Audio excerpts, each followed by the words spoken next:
সাবিত্রী, ও সাবিত্রী, দূর দূর, রোজ রোজ এই একই ক্যাচাল। জানো তো এই সময় আমি অফিসে যাব, এই সময়টা একটু কাছে কাছে থাকতে পারো না? রোজ রোজ অফিসে যাওয়ার সময় এরকম হাঁক ডাক দিতে হবে তোমাকে, তারপর তুমি আসবে। কোথায় গো, কোথায় গেলে? দূর দূর, ভালো লাগে না আর। কি হয়েছেটা কি? কি হয়েছেটা কি? সাত সকাল বেলা ডেকে ডেকে একেবারে পাড়া মাথায় করে তুলছো। লোকে দেখে বলবে তুমি আমায় চোখে হারাচ্ছ, কিন্তু আসল কথা তো সেটি নয়। বাবু নিশ্চয়ই কিছু না কিছু খুঁজে পাচ্ছে না। ভগবান কি তোমার কপালের মধ্যে চোখ দুটো এমনি এমনি দিয়েছে? একটু খুঁজে দেখতে পারো তো জিনিসপত্র কোথায় আছে। নিজেই যদি খুঁজে নি, তাহলে তোমায় বিয়ে করতে অতদূর কষ্ট করে গিয়েছিলাম কেন বলো তো দেখি? ও, তার মানে তুমি বলতে চাইছো বিয়ে করে তুমি বউ নিয়ে আসনি ঘরে, একটা বিনি পয়সা ঝি নিয়ে এসেছিলে, যে সব সময় তোমার ফাই ফরমাস খেটে বেড়াবে কি, তাই তো? শোনো, আমার সঙ্গে কিন্তু এইসব চালাকি তুমি একদম করবে না, হ্যাঁ? অনেকগুলো বছর তোমার এইসব রং ঢং আমি সহ্য করেছি। এবার থেকে নিজের কাজ নিজে একটু করে নাও। সংসারে আমায় অনেকগুলো দিক দেখতে হয়। তুমি তো শুধু বাইরে রোজগার করতে যাও, এই একটাই কাজ তোমার। আর আমি তোমার জামা কাপড় কাচা, বাসন মাজা, ঘরদোর পরিষ্কার করা, গোয়াল পরিষ্কার, অত গরু বাছুর সকলকে ঠিকঠাক সময় খেতে দেওয়া, তার উপর তো আছেই এই মহারাজের জন্য চব্য ছোপেও রান্না করা। আমি কিন্তু এত খাটতে আর পারবো না, হ্যাঁ? তাই বলছি, প্রত্যেক দিন কাজে যাবার আগে নিজের জিনিসগুলো এবার থেকে একটু হাতটা নাড়িয়ে নিজেই নিয়ে নাও। সব সময় এই আমি আমি করবে না। মেয়েদের কাজই হলো বরের জিনিসপত্র গুছিয়ে দেওয়া। কি ঝগড়ুটে মেয়ে মানুষ গো মাইরি তুমি। প্রথম প্রথম তোমার স্বভাব বেশ ভালোই ছিল, মাথা নিচু করে কথা বলতে, একবারও মাথা তুলে তাকাতে না। আর যত দিন যাচ্ছে তোমার জ্বালায় বাড়িতে কাকচিল পর্যন্ত বসতে পারে না। আগে যদি জানতাম এরম হবে, বিয়েই করতাম না ব্যাং। কি বললে তুমি? আগে যদি আমার এই রূপ তুমি জানতে তাহলে আমায় বিয়ে করতে না? তোমার মতো অকাল কুষ্মান্ডকে আমায় বিয়ে করতে হচ্ছে, এই কথা যদি আমি আগে জানতাম তাহলে বিয়ে নয়, গলায় গড়ি তলসি দিয়ে পুকুরে ডুবে মরতাম, বুঝেছো? আমার মতো বুদ্ধিমান সুন্দরী লক্ষ্মীমন্ত মেয়েকে বিয়ে করেছিলে বলে এ যাত্রায় তুমি বেঁচে গেলে। কি বললে, কি বললে? তুমি লক্ষ্মীমন্ত? হায় রে, তুমি যদি লক্ষ্মীমন্ত হও না, তাহলে আজ থেকে লক্ষ্মীর সংজ্ঞাটাই পাল্টে যাবে। গলাটাও তো ওই হেরে গলা। আর একটা কি বললে যেন? রূপ? হ্যাঁ, সেটা একটু আছে বই কি, ওই গায়ের রংটা একটু উজ্জ্বল বলে। তাও আবার নাকি বলছো বুদ্ধি? হ্যাঁ, মেয়ে মানুষের বুদ্ধি সবাই জানে কোথায় থাকে, সেই তো হাঁটুতেই বুদ্ধিটা রেখে কথা বলো তুমি। আর তোমার মতো মেয়েদের কাজই হচ্ছে ভালো একটা বর জোগাড় করে তার গলায় ঝুলে পড়া, তারপর সারা জীবন সেই বরের মাথা চিবিয়ে খাবে। নিজেদের বুদ্ধি শুদ্ধি বলে তো কিচ্ছু নাই। এত বড় কথা বললে তুমি? মেয়ে মানুষদের নাকি বুদ্ধি নেই? ঠিক আছে, ঠিক আছে, তোমায় আমিও একদিন দেখিয়ে দেব যে এই মেয়ে মানুষের বুদ্ধি একটা পুরুষ মানুষকে কিভাবে নাকানি চোবানি খাওয়াতে পারে। দাঁড়াও না, দাঁড়াও, দেখাচ্ছি মজা আমি একদিন। যাকগে, এইসব বাজে কথা বাদ দিয়ে দাও, আমার গামছাটা কোথায় আছে একটু বের করে দাও তো। যাই, খেতে যাই। পারবো না গো, কিচ্ছু দিতে পারবো না। আমায় যখন অপমান করেছো তাহলে এবার থেকে নিজের জিনিসগুলো নিজেই নিয়ে নাও। আমি তোমার জন্য কিচ্ছু এগিয়ে দেব না। যাও, করো গিয়ে। আর ধর, দেখেই ভুল করেছি, শুধু শুধু দুটো কথা শুনে মেজাজটাই ক্ষিপ্ত করে দিল। ধর তেরিকা।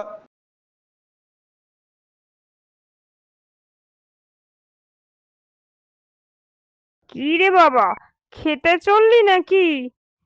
তা এত বেলা করে যাচ্ছিস, কত কাঠফাটা রোদ উঠেছে দেখেছিস?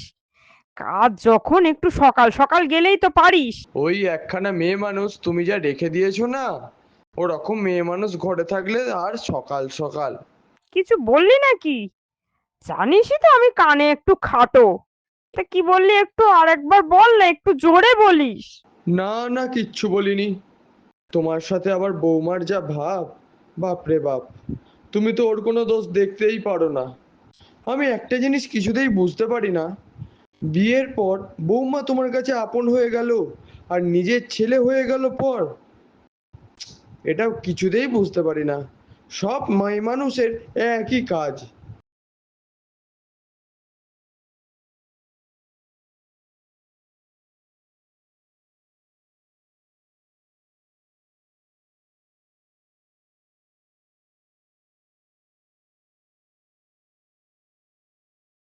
এরপরে চাষির কাজ সেরে চাষি যখন বাড়ি ফিরল, তখন তার বউ তো রাগ করে তার সঙ্গে একটাও কথা বলল না। দুজনেই চুপচাপ খাওয়া দাওয়া সেরে যে যার মতো ঘুমিয়ে পড়ল।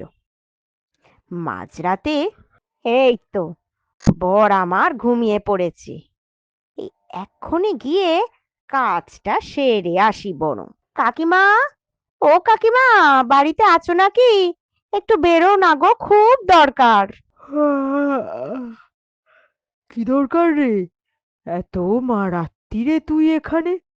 বাড়িতে কোনো বিপদ আপদ হলো নাকি? না গো, বাড়িতে কোনো বিপদ আপদ হয়নি, ঠাকুরের আশীর্বাদে সবই ঠিক আছে। আসলে আমার বর আজ ভোর রাতে ট্রেন ধরে শহরে যাবে, কি সব চাষের বীজ নিয়ে আসবে। বলো না, মানুষটা এত রাত্তিরে যাবে, সারা দিন খাটাখাটনি করবে, একটু খাবার না দিয়ে দিলে হয়? তাই আমি মাঝরাত্তিরেই উঠে রান্না করে দিচ্ছি, যাতে ভোর ভোর খাবারটা তার হাতে দিয়ে দিতে পারি আর সে সঠিক সময় ট্রেনটা ধরে নিতে পারে। কিন্তু কি রান্না করব? ভাবলাম সারাদিনের খাটুনির কাজ, একটু শোল মাছ রাঁধবো। তোমার কাছে কি আছে নাকি গো শোল মাছ? হ্যাঁ রে, আছে তো। দাঁড়া দাঁড়া, এক্ষুনি নিয়ে আসছি। এই নে তোর শোল মাছ। এই নাও টাকা। আর শোনো না, এত রাত্তিরে তোমায় বিরক্ত করলাম বলে কিছু মনে করো না, হ্যাঁ? আসলে উপায় ছিল না গো, সেই জন্যই। আসছি গো। হ্যাঁ হ্যাঁ, ঠিক আছে, কোনো ব্যাপার নয়। দরকার পড়েছে বলেই তো এসেছিস। এই মাঝরাত্রিরে একটু সাবধানে বাড়ি যাস রে। এইবার এই শোল মাছ দিয়েই তোমাকে আমি বুদ্ধু বানাবো, দেখো না। তুমি বড্ড বেশি শিয়ানা হয়ে গেছো গো বর, কিন্তু আমার থেকে বেশি শিয়ানা হতে পারোনি এখনো। এই রেখে দিলাম শোল মাছ মাঠের মধ্যে, এবার শুধু কাল সকাল হবার পালা। কি গো, আজকেও কি কোনো টিফিন ফিফিন কিছুই করনি নাকি? ধুর চাই, রোজ রোজ না কাজে বেরোবার সময় এরকম চিৎকার চেঁচামেচি করতে আর ভালো লাগে না। তোমায় তো কালকেই বলে দিয়েছিলাম যে আমি তোমার জন্য কোনো কাজ করতে পারবো না। মহারাজ কাজে যাবে, তার জন্য আমার সবকিছু একেবারে মুখে মুখে এগিয়ে দিতে হবে। কেন গো কেন? একটা দিন নিজের টিফিনটা করে নিতে পারো না? আমি যদি নিজেই নিজের সবকিছু করে নিই, তাহলে তোমাকে বিয়ে করে আনতে গেছিলাম কেন আমি? দূর দূর, রোজ রোজ এই এক বিষয় কথা বলতে আমার ভালো লাগে না। সংসারে আমি কত কাজ করি চোখে পড়ে না তাই না? শুধু তুমি বাইরে যাও বলে সেটাই কাজ। আর আমি কি ঘরে বসে বসে শুধু পেঁয়াজ ছুলি সারাদিন? পারবো না বলেছি মানে পারবো না। আজকে আমি টিফিন করিনি, নিজে করতে হলে টিফিন করে নিয়ে যাও, না হলে সারাদিন না খেয়ে থাকো। নিকুচি করেছে সংসারের, ধর আর ভালোই লাগে না। বাবা, বাবা গো, একখানি মেয়ে পছন্দ করে গিয়েছিলে তুমি আমার জন্য। আগে যদি জানতাম এরম মেয়ে জুটবে, তাহলে কিছুতেই তোমাকে আমার কপালটা ফাটাতে আর দিতাম না। বলতাম, এতই ভালো মেয়ে যখন তুমি গলায় ঝুলিয়ে রাখো, আমার কপালটা ফাটাতে হবে না। বাবা গো, এরকম মেয়ে যেন কারোর কপালে না জোটে।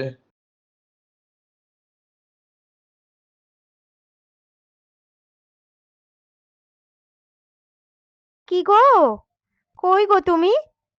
আরে ছাড়ো ছাড়ো, অনেক কাজ করেছো, এবার একটু টিফিনটা খেয়ে নাও তো। ওরে বাবা রে, এ তো পুরো কোকিল কণ্ঠী। কি ব্যাপার গো বউ, কি ব্যাপার? তুমি যতই আমার সঙ্গে বাজে ব্যবহার করো না কেন, হাজার হোক, তুমি তো আমার স্বামী। তোমাকে খেতে না দিয়ে আমি কি করে খাবারটা মুখে তুলি বলো তো? ওই খাবার আমার গলা দিয়ে পেট অবধি যাবে না। সেই জন্যই শত ঝগড়ার পরেও টিফিন বানিয়ে তোমাকে খেতে দিতে এলাম। খেয়ে নিও কেমন? এসেই যখন পড়েছো, তাহলে এটাও নিয়ে যাও তো। এই দেখো না, মাটি খুঁড়তে খুঁড়তে একটা শোল মাছ পেয়েছি। অনেক দিন হলো শোল মাছ খাইনি। এটা তুমি বাড়িতে নিয়ে যাও, একটু শোল মাছের পাতলা করে ঝোল রান্না করো তো। আজ বাড়িতে গিয়ে গরম গরম ভাত আর শোল মাছের ঝোল খাবো। যাও যাও, তুমি নিয়ে যাও এটা। তাই এটা তুমি আজকে পেয়েছো? আচ্ছা গো, ঠিক আছে। তুমি যখন বলেছো, আমি শোল মাছের ঝোলই তোমার জন্য রান্না করে রাখবো গো। আমি এখন আসছি, কেমন? এই সারাদিন ঝগড়া করার পরে যখন তুমি এই কোমল সুরে আমার সাথে কথা বলো, মনটা পুরো গলে যায়। আচ্ছা ঠিক আছে বউ, যাও যাও, তুমি বাড়িতে গিয়ে রান্না করো, আমি এসে খাবো। কেমন? তুমি এখন যাও যাও। কই গো বউ, দাও দাও, এবার খেতে দাও। শোল মাছের ঝোল খাবো বলে কখন থেকে আমি ধাই ধাই করে বসে আছি। দাও দাও। শোল মাছ? কোথায় শোল মাছ? লোকে আগে রাতে ঘুমিয়ে ঘুমিয়ে স্বপ্ন দেখতো, তুমি তো দেখি দিনে খেতে কাজ করতে করতে স্বপ্ন দেখছো শোল মাছের। কোথায় তুমি শোল মাছ দিয়েছো আমায়? আবার সেই বাজখাই গলা ফিরে এসেছে। এর মধ্যে নির্ঘাত ভূত আছে, মাঝে মধ্যে এসে ভর করে। কেন, মাঠে যখন আমায় খাবার দিতে এলে তখন তোমায় আমি শোল মাছ দিইনি? এই সত্যিই কথা, মেয়ে মানুষের ঘিলু হাঁটুতেই থাকে। না, মনে পড়ছে না। বরং তুমি জেগে জেগে স্বপ্নটা দেখছো। সেই সাত সকালবেলা আমার সঙ্গে ঝগড়া করে বাড়ি থেকে চলে গেলে, বাজার দোকান কি ছুটি করে দিয়ে যাওনি? ফেনা ভাত করেছি, খেতে হলে খাও, না হলে মরো। দেখো, খিদের সময় কিন্তু আমি ভুলভাল ইয়ার্কি আমার সাথে একদম করবে না। মাথা গরম হয়ে যাচ্ছে বলে দিচ্ছি, সকাল থেকে এই একই ঝগড়া। এবার কিন্তু গায়ে হাত তুলে দেবো কিন্তু, আমি বলে দিলাম। তোলো না তোলো, তোমার মুরদ আমার জানা আছে, একবার তুলেই দেখো না। আমার কি হাত পা নেই নাকি? গলায় তোমার আঁশ বটি বসিয়ে দেবো একদম। তবে রে, যত বড় মুখ নয় তত বড় কথা। দাঁড়া, দেখাচ্ছি তোকে। ওগো, কে কোথায় আছো গো? দেখো, দেখো, আমায় মেরে ফেললো। শোল মাছ পাইনি বলে আমায় কিভাবে অত্যাচার করছে, আমায় কিভাবে মারছে। বউয়ের চিৎকার চেঁচামেচির আওয়াজ শুনে চারিদিক থেকে লোক ছুটে এলো। তারপর এই দেখুন না, দেখুন না কাকিমা, বলে কিনা ও আমায় শোল মাছ দিয়েছে। মাঠে একটা শোল মাছ পড়তেও দেখেছে। আপনি বলুন, এই কাঠ ফাটা রোদে ও শোল মাছ কোথা থেকে পাবে? নিঘাত মাথা টাথা খারাপ হয়ে গেছে। আর আমাকে সন্দেহ করে কি মারটাই না মারছে। ঠিকই তো। এই এই তুমি মিথ্যা কথা বলছো কেন? এই ভর দুপুর বেলা কাঠ ফাটা রোদে মাঠে শোল মাছ, আর তুমি বউয়ের ওপর অত্যাচার করছো? না না মাসিমা, আমি ওকে অত্যাচার কোথায় করলাম? আমি তোকে সামান্য একটা চড়ই তো মেরেছি। হ্যাঁ, চর মেরে বলছো কিনা সামান্য? এটা তোমার সামান্য মনে হচ্ছে? আজ আমরাও তোমায় দেখাবো মেয়েদের গায়ে হাত তোলা কত বড় অপরাধ। এই, মারো তো এটাকে, মারো মারো। ভালোই ভালোই শিক্ষা দিয়ে গেলাম, আর যেন না দেখি বউয়ের গায়ে হাত তুলতে। বউ যা দিচ্ছে চুপচাপ খেয়ে নাও। এই চলো তোমরা সবাই। আহারে, পাড়ার লোকের হাতে মার খেয়ে আমার বরের মনে হয় খুব খারাপ লেগেছে, তাই না? এই নাও, এবার তুমি একটু মাছের ঝোল আর ভাত খাও। এ কি, এখন তুমি শোল মাছটা কোথা থেকে পেলে? যেখান থেকে তুমি আমায় দিয়েছিলে, সেখান থেকেই। তুমি আমায় একদিন চ্যালেঞ্জ করেছিলে, মনে আছে? যে মেয়েদের নাকি বুদ্ধি নেই, ছলা কলায় নাকি পারে না। এখন দেখলে তো ছলা কলায় কে জিতলো। এই শিক্ষাটাই তোমায় আমি দিতে চেয়েছিলাম।